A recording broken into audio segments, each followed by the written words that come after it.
that check right. I'm so blessed, right? Off of that jet pipe, off of that side. I'm in that new coupe, got been fired. I said what I said, right? Yeah, I get that check right. I'm so blessed, right? Off of that jet pipe, off of that west side. I'm in that new coupe, got been fired. Welcome to the show. I'm Mr. Gaza here. Today we will be installing our coilovers. These are our REV9 coilovers that we've been holding off for a long time. Finally, it is the time. Also, guys, I will be changing out the front radius arms on Black Cherry.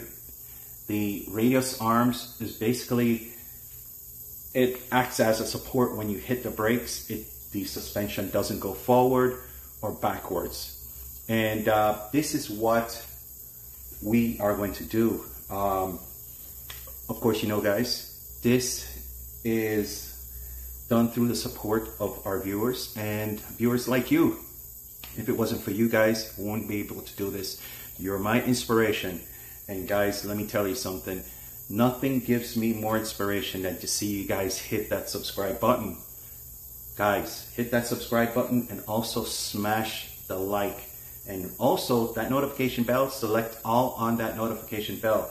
Your comments mean more to me as much as subscriptions, as everything, because comments help me to improve on what I can do here on this channel. Listen, guys, I am so excited for today. I can't wait to get to work on this. So with that said, guys, let's go ahead and get to work. Thanks for watching. All right, peeps, look what we got here. We have our car jacked up.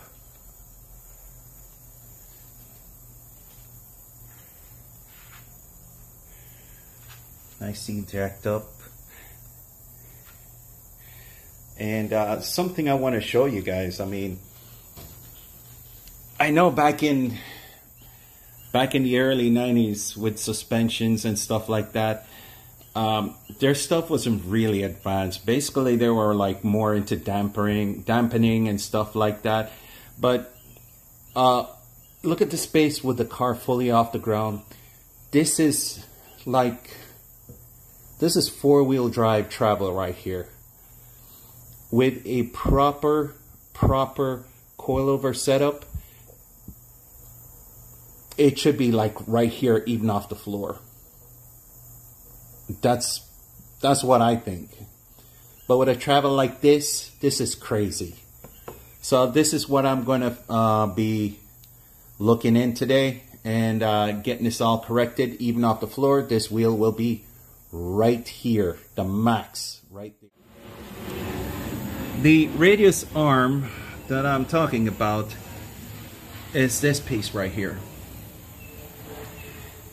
As you can see on the top of it, it's ripped. It's totally shot. And this is what I'm going to have to change out. That radius arm keeps the front axle, the control arms from going back and forth. And this can get you out of control really bad. This can send you in the ditch if you slam on the brakes real hard.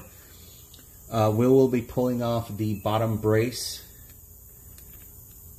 Yeah, the bottom brace is what we will be pulling off for this. And make sure we do it right. You know what I'm saying? So far, no oil leaks onto here, and I'm loving it. Loving it. No oil leaks.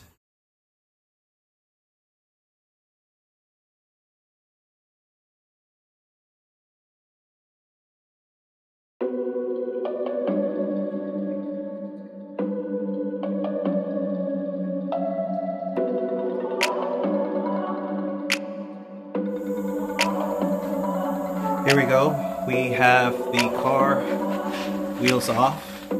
Just had to build up some air pressure. Here are the Tom's coilovers that are on this car right here. Their stroke is extremely long on this shock absorber. It looks as if I can rebuild these. I hope so. They're very good to have. want to put on the next GS project. And it looks as if, yep, these are also bad. These radius arms are bad. By the way, guys, these are things that go bad after time, and you need to change that. You definitely need to change that.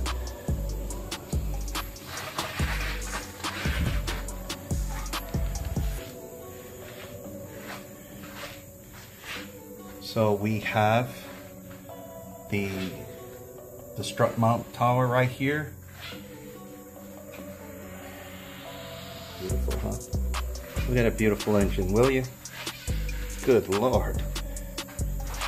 And the other side.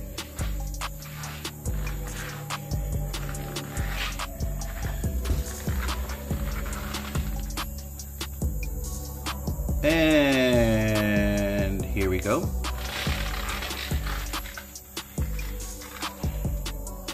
Look at that, will you? All leaky. Bad. Ripped.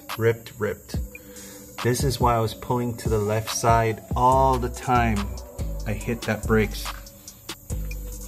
Very dangerous situation when you've seen that. You change the radius arms, okay guys? Also, you check the other components of the front end just to make sure. In order to remove the radius arm, you will have to loosen up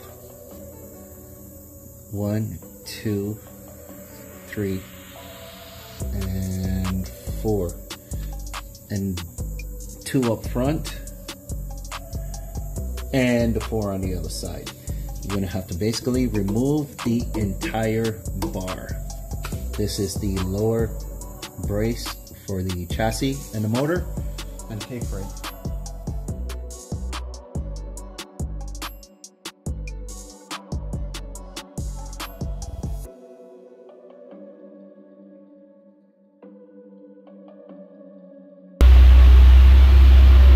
Alright peeps, yeah, I had, in order for this piece to go down enough to release the radius arm, I had to pull the 2 bolts in the front that's helping to hold the arm, basically the K-frame support.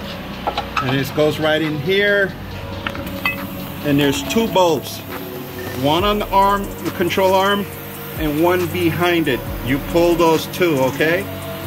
Make sure you pull the right one from the lot that you have, so you don't get them mixed up.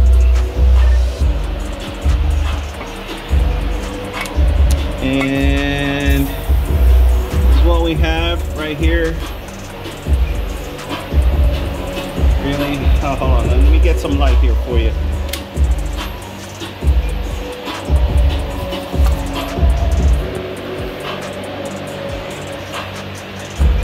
Worn out, ripped. That's why this thing was pulling to the side all the time. It is ripped. I don't like that. That's why it's good to replace all of these parts after 100,000 miles.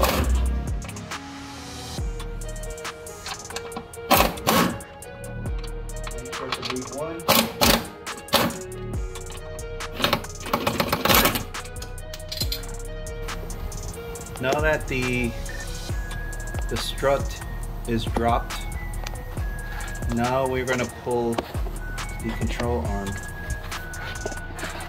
so we can slide it out from the side. And I think I had that one earlier.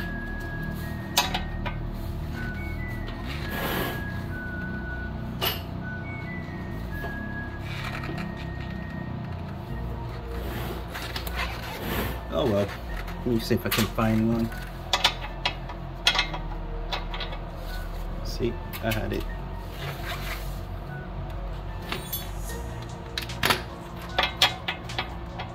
Oh yeah.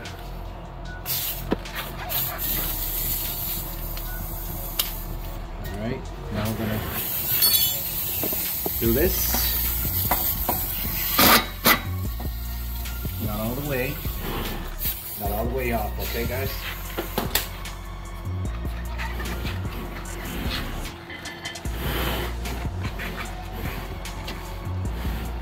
Now you're gonna get your 10-pound hammer. You're gonna beat it from the sides, okay? Not the front.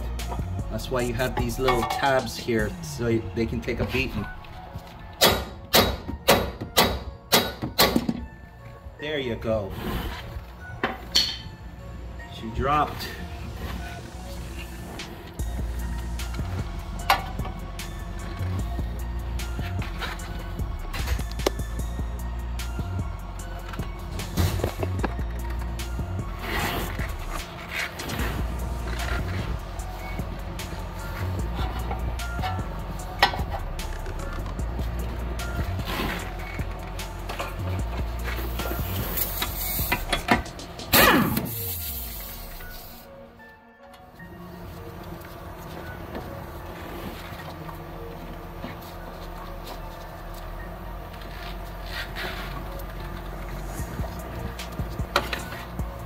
At this point, this is where you get your strap and put on.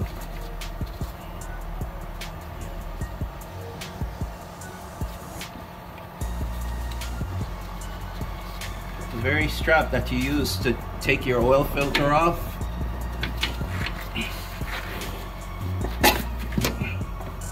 You use it as a brace. And you can always get some leverage in case.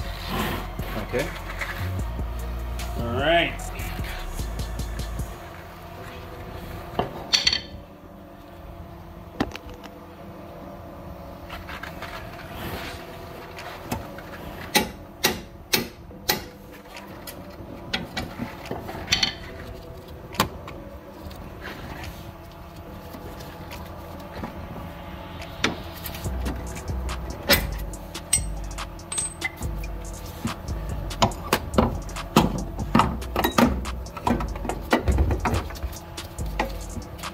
Here you go.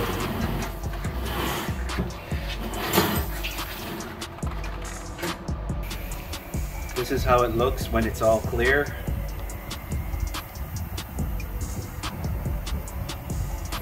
Quite a mess, ain't it?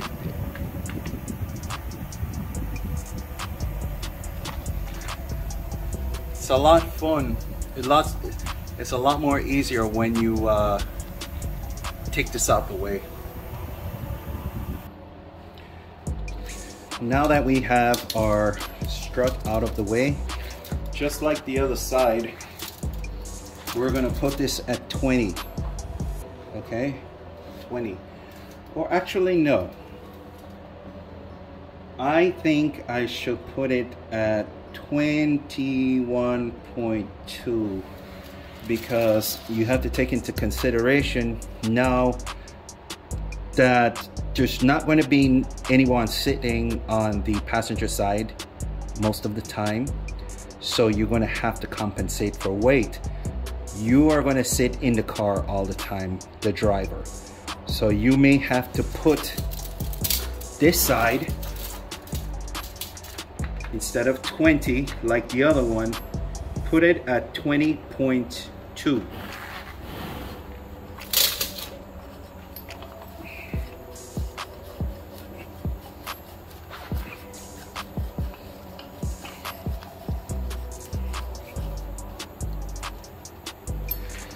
You may be thinking, man, what are you trying to do? Are you trying to make it a four-wheel drive again? Nope. You guys have to understand this is a family wagon or a four-door car. So I do take my girls to get ice cream sometimes in this car. If it was bagged, I wouldn't have any problem with ride height. Let me keep on turning it till I get my 20.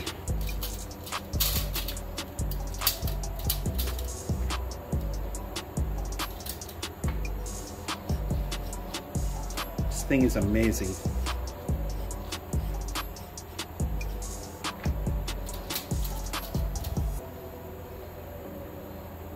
All right, almost there.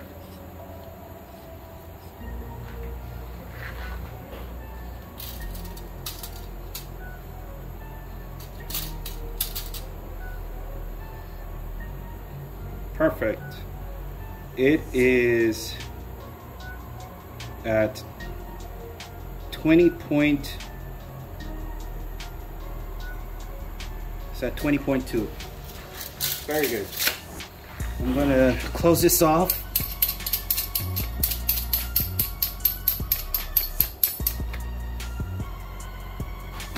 Snug it, don't tighten it. And now I gotta deal with this. You have to understand these tabs, they're mounted in the factory where these are made. They don't know which side these go. So it's very important that you put these straight out.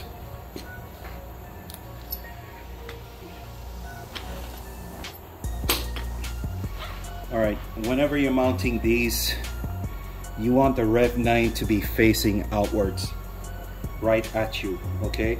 Because we need to see the part numbers ready available. And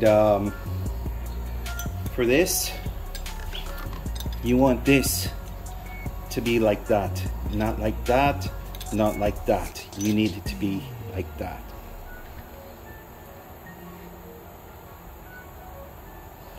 So you put the screw head out this way.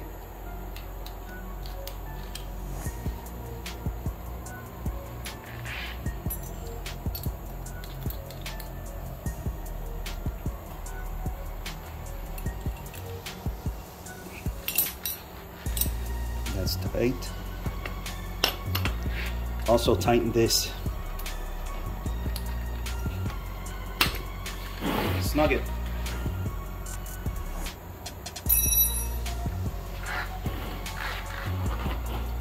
There you have it, it's set.